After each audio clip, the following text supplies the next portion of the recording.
The only fireworks we care about right now Yeah. what's going on with the Cats.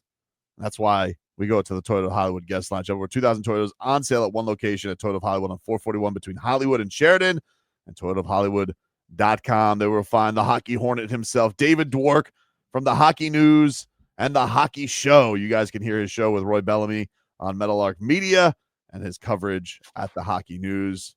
What's up, handsome? Good morning. Good to How see are you you? guys. It's good to see you. Have you sobered up from the celebration? I'm like the Incredible Hulk. I'm always not sober, so I'm just always ready to go. I'm always at that level. I can maintain, but I'm good. So this Bill Zito's a wizard. We'll sing his praises in a second. Out of the three mainstays, I know Nosek just also re-signed, but of the three studs that just stayed, was there one you were most nervous about? Like, was there one out of all three where you're like, I don't know, like, if they really going to be able to keep that guy between Bennett, Ekblad, and Marchand? Probably Aaron Ekblad, just because it seemed like the value that he would have commanded on the open market far exceeded what Florida was probably willing or able to give him, considering Florida has this plan of keeping, the big picture together and not overpaying for anybody, even guys that rightly deserve to be paid, a handsome salary. And a lot of those guys have left to go to other teams.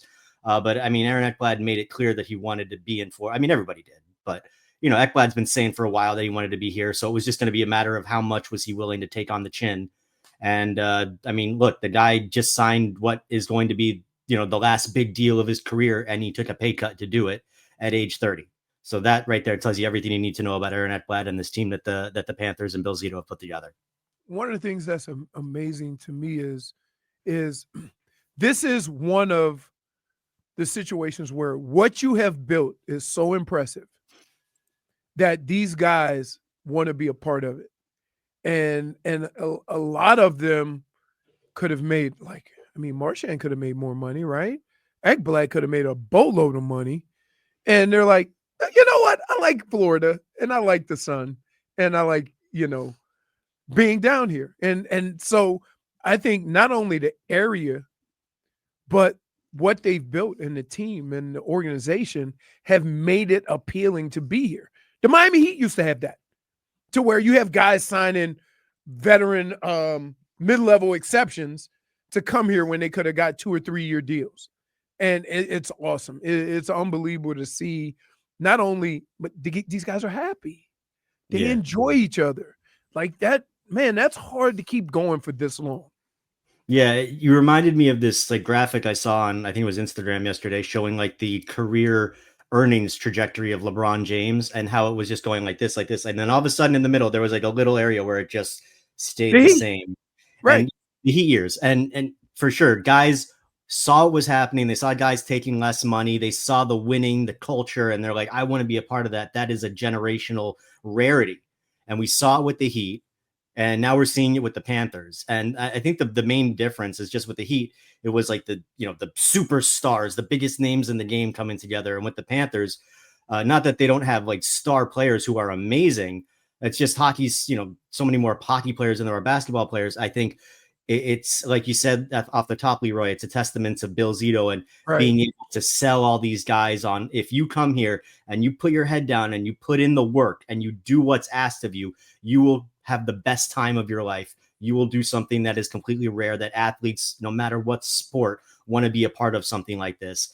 And it's just unreal. And it's like the more that we continue down this timeline, now we're in year 5 of Bill Zito. We're in year 3 of going to the final every year, back-to-back Stanley Cups. It's just blowing me away. And sadly, and I'll kind of end with this personal thought, it's making me realize more and more how far away the Dolphins are from anything. Yeah.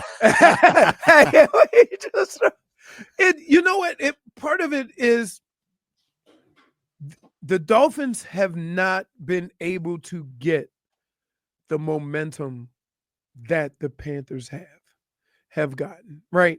That means that, when Bill Zito first got here, right, the team has always been on a certain trajectory with every decision kind of keeping it going, right? It's hard to do that. It's hard to do that in any sport. And with the Dolphins, you might have like where it's been 3 or 4 years for the Panthers. We can't even get a month out of the Dolphins because somebody gets hurt or something goes sideways or a player that gets hurt or something like that, right? So you haven't been able to get the traction to even see. Same thing with the Heat. Like the Heat trying to build something to get back to where they were. And every time you think you have your footing, somebody's out for 5 weeks.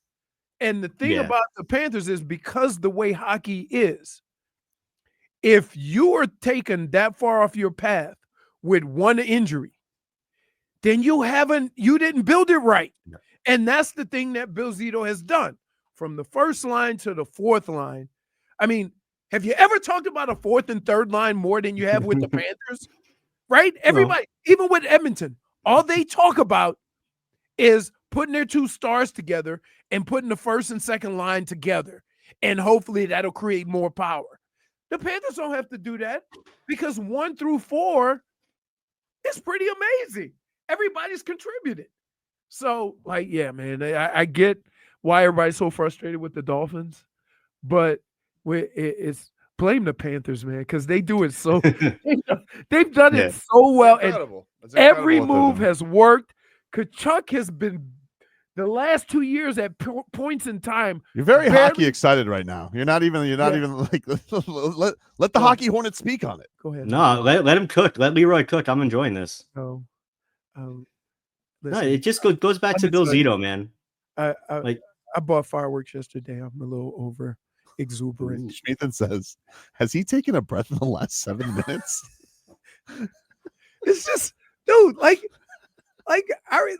being a part of something like this is amazing. It's very exciting. It's exciting, especially when this is what I want to ask you, Dave. So yesterday, like I see Marner ends up going to Vegas for 12 a year, and so like, did anybody in the East, like I guess free agency starts officially in like an hour, but like is looking at the landscape, is anybody going to even stack with these guys in this conference right now?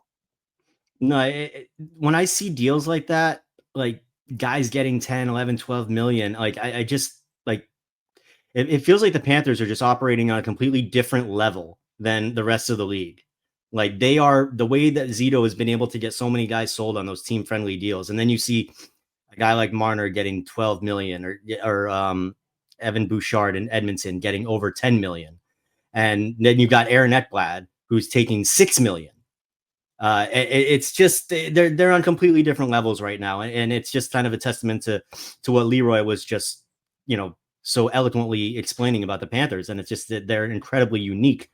It's crazy to see how it's all come together, and I just think, kind of going back to what Leroy was just saying before about the culture, like it all started with Zito. The first moves he made were changing the culture in the locker room, and then building from there out.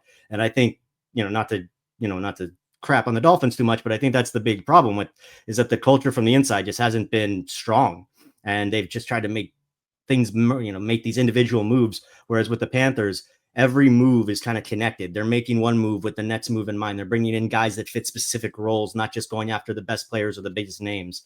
And I mean, the results speak for themselves, right? So let me ask you this though. And I've always been curious to this because I can't really answer it. Does winning build culture or does culture build winning? Culture builds winning. I think because you need to. There's so many people talk about culture and they throw that word around. And I don't know if when they talk about culture, if that's entirely what they mean. Right. And so I always wonder, like, you never say a losing team has culture. Right? Nobody who struggled to say, oh, we got good culture, we just need to build. No, it's always the winning teams that have the culture. So they're not mutually exclusive, right? Like you can win without having a good culture.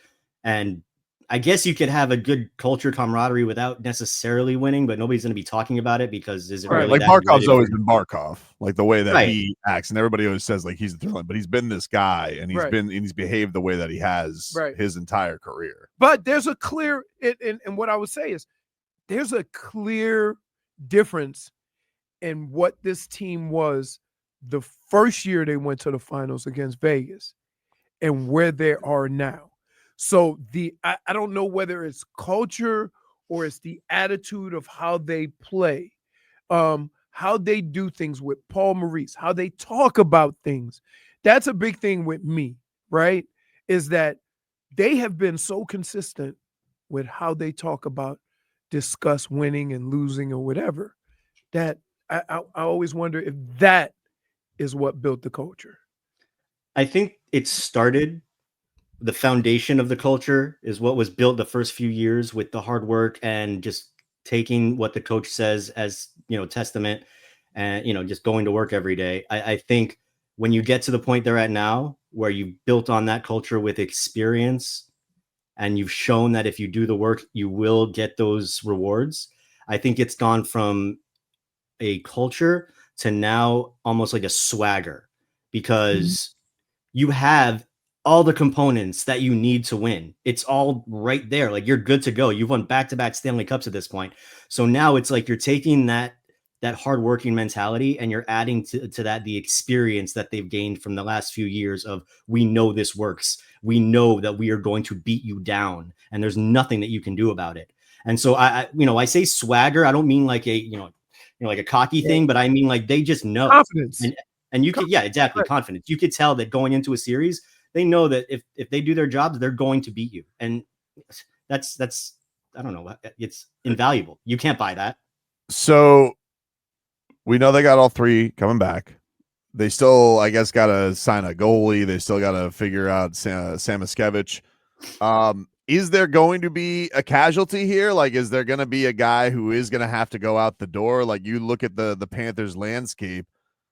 Is there going to be somebody that they do have to deal out just to make this work for this year? Something they can't be done right now. Like, some things are going to have to be, some kind of moves are going to have to be made, just because like at this moment they're over the cap, which, obviously that can't happen. There are different kind of options floating around right now. I've heard from a couple different people that Evan Rodriguez may be on the trade block. Perhaps we'll see how the day goes. He's at a $3 million cap hit, and that $3 million would give the Panthers a lot more flexibility on the bottom of their roster. There's also the possibility, we don't know what's going to happen with Matthew Tkachuk yet. He said like a week ago, he's still 50-50 on whether or not he might need surgery to repair his torn hip abductor, which he said completely came off the bone. If he needs surgery, he's probably starting the season on LTIR, which gives you temporary, but quite a bit of flat cap flexibility there. So I think there are options that could happen. I don't know for sure at this moment. I keep checking my phone to see if anything has changed. We're, as you said, we're about an hour away from free agency starting. But big picture, I think they've done a really good job keeping the band together. But to answer your question, Tobin, they're not done yet. There are some things that are gonna have to change.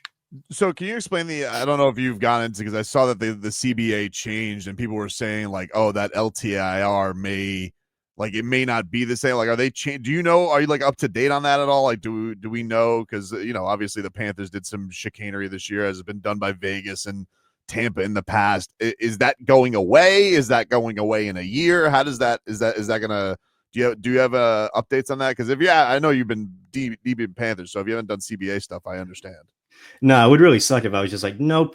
But no, I know I got a little bit. When the new CBA does kick in, the LTIR that everybody's had a problem with is when it comes to the playoffs. So the talk has been implementing like a playoff salary cap, or to continue that going past the end of the regular season, so that teams couldn't, do what the Panthers did with Matthew Tkachuk, or what happened with the Oilers and Evander Kane. Nikita Kucherov a couple of years ago, or what was it? The guy in Vegas, was it Mark Stone? So, look, injuries happen, and it's not like teams are like trying to take advantage, but there have been, where at the end of the regular season, oh, well, maybe he was healthy enough to come back, but they held the guy out to keep their cap. So, I get how some teams would get upset. It's going to make things a little bit interesting in terms of injuries at the end of the season. But when it comes to the CBA, these are things that both sides negotiate, the players and the teams. So if they're coming to agreements, it's got to be something that the majority we're okay with. I was reading this article in it was a Russian reporter, and so it's Google Translate. Don't look at me like that. I was doing I that. was gonna say, dude, It was an interview. It was you an really interview. took this Bob thing to the next level. Oh, dude, it was. I saw somebody. I was like, I got to see if this is a real thing. So I saw somebody tweet out an interview with Bob's dad, and it was. Now I used Google Translate. I have no idea what. Man. But I saw that at the end they asked him about, hey, like what's the deal with his extension? Like, because this is the last year of Bob's deal, and the translate was this is priority. I think that's how I read it. But what's like? So do they have him play out this year, or do they try and do they lock Bob in? Because I know the cap goes up next year, but is that something they handle next year and just worry Bob playing there? Because I don't imagine Bob's going to make a stink or anything like that. No, I think that would depend on how anxious Bob and his side are to get it done. I would imagine that the Panthers side and Bill Zito would, in terms of doing their due diligence well ahead of UFA years, they've probably touched base with anybody that's going to be a free agent next season, or they will this summer at least, and just kind of see where they're at, get that ball rolling. So I would imagine that if Sergei Bobrovsky's intention is to stay in Florida and finish out his career here, I have heard nothing that would make me think that there's not interest on both sides to do that, where his game is at and where the team feels his game can be. But nobody works like Bob. Nobody puts in the work. He is defying odds by playing as well as he is into his late 30s. I asked him about this actually at the exit meetings. I asked him, like, dude, you are doing what goalies don't usually do. You're playing at an elite level into your late 30s. And there's just such confidence there between Bob, between Paul Maurice, that he can keep it going. Obviously, at age 37, he's not going to be getting $10 million contracts anymore. But I think the mindset of Bob and being such a team first guy, which, everything he says is about the team.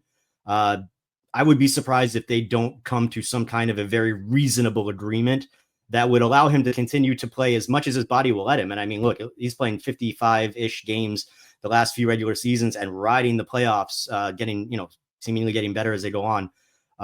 So it's like the unknown, right? Like, you don't know when that father time is going to kick in. Like, it's going to happen eventually. He's nearing 40. Like, look, it's going to happen. But is it going to happen in a year? Is it going to happen in 4 years? Well, we're in uncharted territory with Sergei Bobrovsky. That's what makes this Hall of Fame goaltender so good. But I would think that they would probably maybe 2-3 year deal, something along those lines. Maybe $4 or $5 million. And I'm totally just spitballing here. But big picture, like, I think I'd be shocked if Bob plays for another team for the rest of his career, unless he does like a Dominic Hasek thing and tries to play till he's like 45. Buddy, thanks so much for spending some time with us. We love you, and we'll talk to you down the line. Thank Fellas, you. enjoy your summer. Have fun with the fireworks, Leroy. Be safe, okay? Be safe, man. Be safe. Yeah, I'm Now, ready. Why did you look at me when I said I read an article in Russian? You didn't have to say it in Russian. Yes, you did. No, Russian that so good. has to happen. And I learned that Bob's mother used to work a crane at a power plant, and I was like, "That's Russia." That's great. That's Russia. That's Russia. So, like, in Russia, yeah, if they were to look at you and they would tell a story of your life, and they would say, "That's Florida." Yeah, probably. What would it be? I don't know. Yeah. Iguana catching. His farm life. Yeah, him just holding an iguana Yeah. and running after his wife with it. I couldn't get enough of it. I was like, "This is amazing." He like swims at Anna 5. and the Max Strus song. I think that combination is very Florida. All right, we'll talk to you later, David. Take care.